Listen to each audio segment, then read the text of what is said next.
What's good? It's your boy CJ Goodfella back with the Boxing Clinic. Hitting y'all ass out with another video, of course.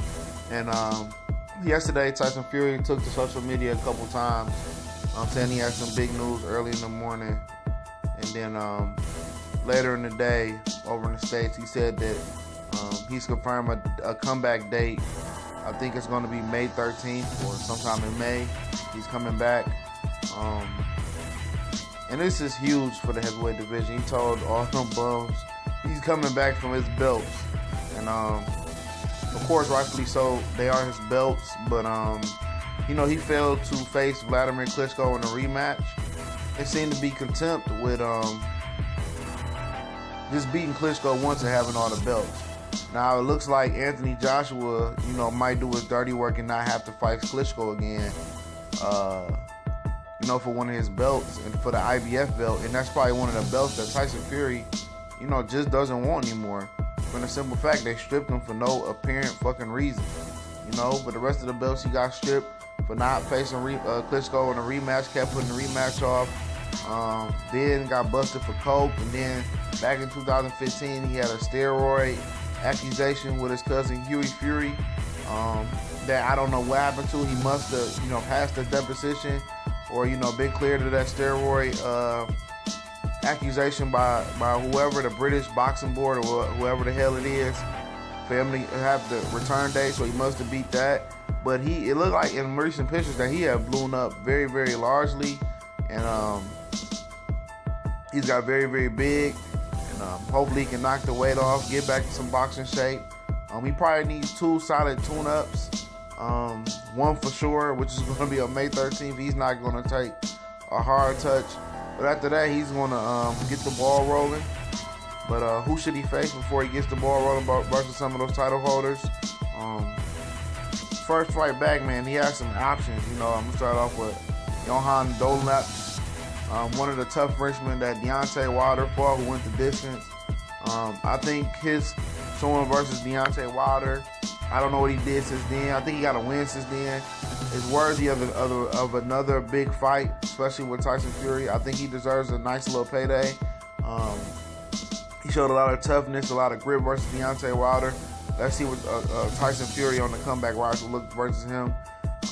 Then you got Brian Jennings and Dylan White, who actually got into a verbal, little confrontation. Brian Jennings told Dylan White and his promoter to send a contract to make the fight happen. But if neither one of them can find another fight or fight each other, why not fight Tyson Fury? For Dylan White, it could be a great opportunity to fully bounce back from an Anthony Joshua loss. And Brian Jennings, it could be a great opportunity to fully bounce back from a Luis Ortiz loss and get back on the right track. He's coming off of helping David Haye in this camp. And Dylan White is coming off a close decision with Derek Chisora, which I was very, very shocked that it would have been that close, which is crazy for him. But another guy is Antonio Tarver.